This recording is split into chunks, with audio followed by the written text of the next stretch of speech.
ટૂંકા સમયમાં આના માટેની પરમિશન માગી હતી, આપણને અડચણ ઊભી નથી કરી, ખૂબ જ આપણી માન મર્યાદા જાળવી છે।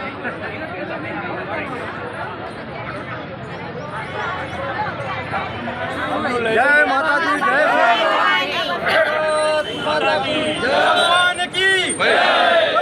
બોલો બોલો માતા કી જય। આ એક શરૂઆત છે। હમણાં એક ભાઈએ કીધું કે પતી ગયું, આ અહીંયાથી પતી ગયું નથી, આ એક શાંતિથી શરૂઆત છે।